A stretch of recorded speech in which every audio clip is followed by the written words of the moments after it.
11월 4일, 11월 9일 검찰이 2차례 명태균 수사보고서 만들었죠? 네, 그렇습니다. 내용 아세요? 그 당시에 창원지검으로부터 그 수사 보고서 내용은 보고받지 못했고 뉴스타파 보도 이후에 그 내용에 대해서 알게 됐습니다.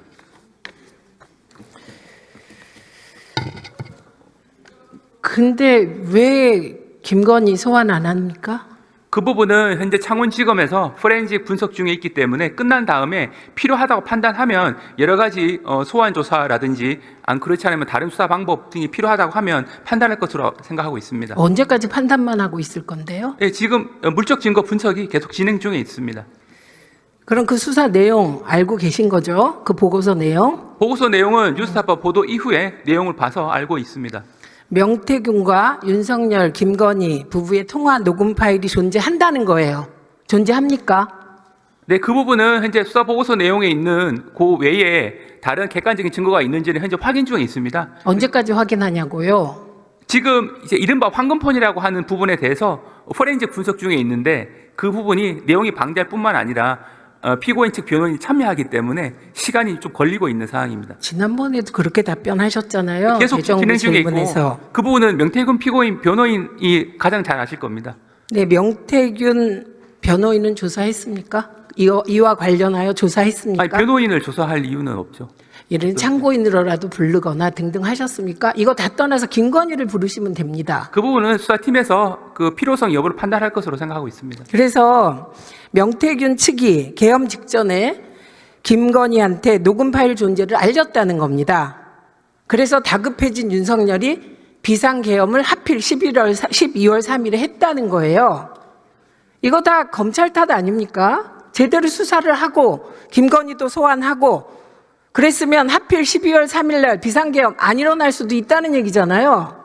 네, 지금 위원님께서 말씀하시는 부분은 비상계엄 선포와 이른바 그 명태균 피고인 측이 말하고 있는 황금폰의 존재와 인과관계가 있는 것이 아니라 말씀하시는데 공소장을 보시면 아시겠지만 이미 작년 3월 말 4월 초부터 대통령이 기본적으로 지금 비상대권을 가동할 부분에 대해서 검토하고 있다는 말이 나왔습니다. 그러면 그 시기만 놓고 보더라도 명태균이 주장하는 이른바 황금폰이 존재라는 것과 비상계엄 선포하고는 인과관계가 직접적인 것은 없는 것이 아닌가라고 생각할 수 있습니다. 잘 들으세요.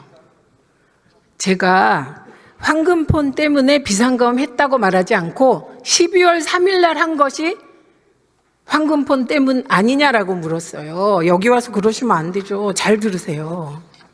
근데 어떻게 할 겁니까? 수사 좀 빨리 해주시겠습니까? 네, 계속 수사가 진행 중에 있습니다. 아주 속이 터져 죽겠습니다, 국민들이. 근데 그 사건은 현재 명태균 피고인 변호인이 계속 참여하는 상황에서 포렌식 중에 있기 때문에 사실 명태균 피고인 측이 가장 잘 알고 있습니다. 2개 보고서만으로도 김건희 소환 충분합니다.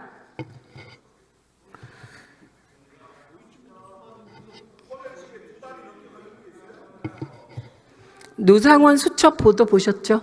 네네. 어떤 생각이 드십니까? 노상원 수첩은 기본적으로 증거로 확보가 돼서 재판 과정에서 그 내용의 의미 등에 대해서 사법적 판단이 곧 진행 중에 있는 그런 상황이. 아니, 본인 생각이 어떠신가 여쭙니다. 아니, 그 부분은 제가 이 자리에서 말씀드리는 건 한계가 있어서 재판 과정에서 그 의미에 대한 분석이 이루어질 것으로 생각하고 있습니다. 제한됩니까? 근데 그 부분은 어차피 제한됩니까? 네, 사법적 판단의 대상이 되는 부분이라 제가 말씀드리기는 조심스럽습니다. 문재인 전 대통령 등 500명을 수거한답니다. 이거 동의되십니까? 제가 이 부분에서 동의 여부에 대해서 말씀드릴 건 아니고 이런 문구가 있다라고 하는 부분은 알고는 있는데 이 문구가 가진 의미에 대해서는 재판 과정에서 심리가 이루어질 것으로 예견되고 있습니다.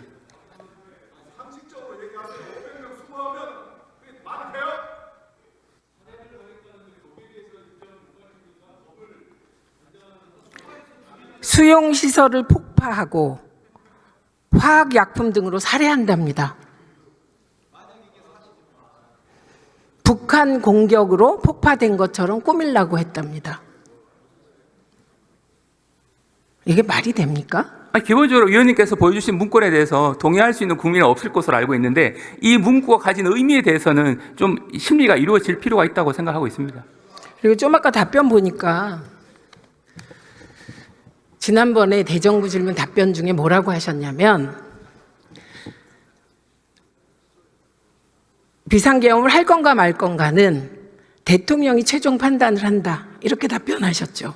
제 취지는 이 비상계엄 선포 요건에 대한 판단은 대통령이 하고 거기에 대한 판단을 할 수 없다라고 하는 윤상희 의원의 질문에 대해서 제 취지는 1차적으로는 대통령이 판단할 수 있을 수 있겠지만 그 판단이 옳았는지 여부에 대해서는 별도의 사법적 판단이 진행되고 있어서 그 판단을 지켜볼 필요가 있다라는 차원에서 말씀드렸던 부분입니다. 지켜보시고요. 지금 제가 묻는 건 그럼 대통령은 이게 비상계엄을 벌일 만한 요건이 된다 안 된다는 뭘 기준으로 판단해야 됩니까? 당시 공소 사실 놓고 보게 되면 당시에 계속된 제2요구를 유발한 것으로 보이는 이 쟁점 법안에 대한 단독 처리, 첫 번째, 두 번째 부분은 연이은 탄핵, 세 번째는 예상삭감, 네 번째가 부정선거 의혹이 있었습니다. 이런 네 가지가 주된 거였고 당시 대통령은 네 가지 사유 등을 종합해 봤을 때 국정 운영이 사실상 마비가 됐다. 그러면 전시사변위에 준하는 국가 비상사태에 해당하는 것으로 본인은 판단했다. 이런 주장을 지금 하고 있거든요. 그 판단의 근거가 뭐냐고 물었습니다. 그 판단의 근거는 마음입니다. 대통령의 마음입니까 그게? 관련 수사 과정에서 그런 말을 한 것을 들은 사람들이 있기 때문에 진술을 종합해서 공소 사실이 작성이 된 것이고 그래서 대통령이 말한 부분을 비춰봤을 때는 그런 내용을 근거로 해서 국가 비상사태에 해당했다고 판단한 것이 아니냐. 그렇게 지금 1차적으로는 보이고 있는데 그 판단을 뭘 기준으로 하냐고 묻는다니까요. 그 대통령이 내가 하고 싶고 다 마음에 안 들고 국회가 반국가 세력이면 대통령이 판단하면 되냐고요. 뭐를 기준으로 판단해야 됩니까? 법치국가에서. 기본적으로 법치국가에서는 그 요건이 해당하는지 여부가 적절한지에 대한 사법적 판단이 필요한 부분이고 아니요. 그건 그 후고 헌법 제77조 그리고 네. 개헌법에 따라 판단해야 되죠. 네, 그렇습니다.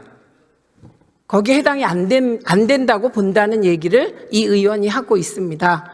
그러니까 대통령 대변하지 마세요. 제가 대변하는 것이 아니고 지금 대변하고 있습니다. 본인이 그렇게 생각을 해서 한 것이다라고 공소 사실에 기재가 되어 있습니다. 그 공소 사실에 기재된 내용을 말씀드렸던 거고 공소 사실에 의하더라도 그 부분에 대한 판단에 대해서는 이제 내란에 해당한다라고 수사팀은 봐서 기소가 된 것인데 본인은 지금 다투고 있는 부분이라 헌법재판과 형사재판에서 시시비비가 가려질 것으로 생각하고 있습니다. 그러니까 검찰이 내란에 해당된다 이렇게 보고 기소한 거 맞죠? 당연히 내란에 해당한다고 봤기 때문에 기소가 된 거 아니겠습니까? 근데 다만 거기에 대해서는 사법적 판단이 남아있다는 부분을 말씀드리고 사족이라고 하는 거예요, 그 말을. 네, 그다음. 그리고 국무회의가 있었습니까? 없었습니까? 계엄 전에?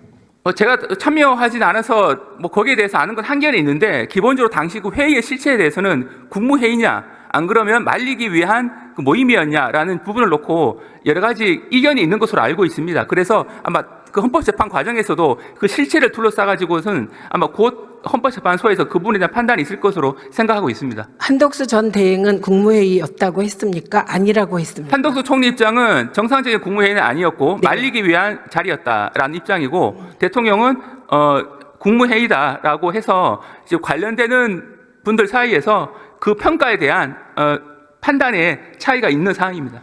최 대행은 국무회의 있었다고 합니까? 없었다고 합니까? 그 부분에 대해서는 이제 기본적으로 그 보는 시각에 따라 다를 수 있는 부분이라 아니, 차관은 예. 지금 대한민국의 대통령 대행이 누굽니까? 대통령 권한 대행은 최상목. 네, 최상목 대행이 국무회의가 없었다고 하고 있잖아요. 네네. 그러면 차관은 그럼 그분이 국무총리이기도 해요.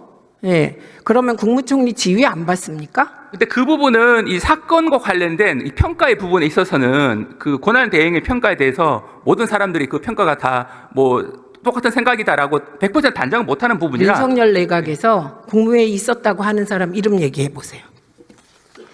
그 부분에 현재 나타난 바로 의하면 국무회의 실체를 인정하는 분은 이상민 전 행안부 장관은 헌법재판 과정에서도 국무회의 실체가 있었다라고 말한 것으로 알고 있고 그 외에 한덕수 전 총리를 비롯한 일부 또 당시 참석했던 분들은 국무회의로서의 실체를 인정할 수 없다라고 말한 것으로 알고 있는데 일부가 아니고 대다수. 네네네. 네, 그래서 국무회의가 없었다입니다. 정말 답답합니다. 친위 쿠데타가 뭡니까? 지금 헌법재판 대상이 되고 있는 그 사태 자체가 친일 쿠데타이냐 아니냐 그 부분에 대한 정의, 다음에 정의 이후에 저희 판단을 물으시는 거라면 그 부분은 곧 조만간 헌법재판이나 형사재판에서 판단이 이루어질 것으로 알고 있습니다. 친일 쿠데타임을 왜 헌재가 해요? 아니, 해당하는지 여부에 대한 책임을 예. 묻는 거지. 지금 그걸 전제로 질문하시는 것으로 생각을 해서 제가 그렇게 답변 드렸습니다.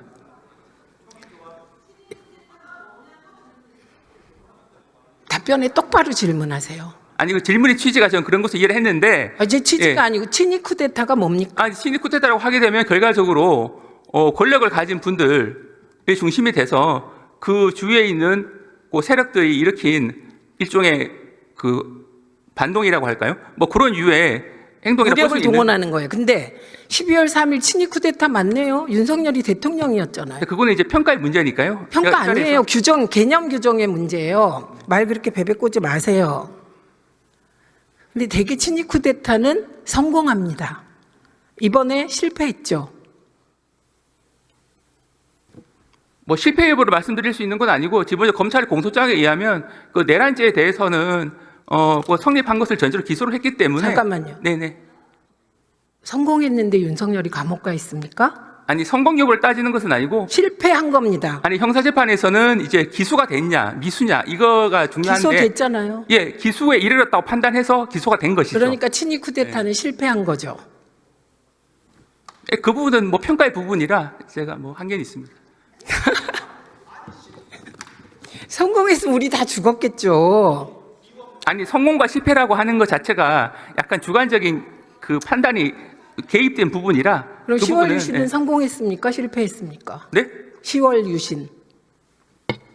그 부분은 좀 이 사건과 좀 그것도 성격이 다르기 때문에. 친일쿠데타예요. 네네. 네, 그 부분에 대한 저희 어떤 사법적인 평가 외에 다른 어떤 그 평가를 물으신다면 제가 드릴 수 있는 거는 좀 한계가 있습니다. 윤석열이 임명했나요? 차관으로? 네, 그렇습니다. 정말 한심합니다, 이 부분은. 행안부 차관님 계신가요? 네.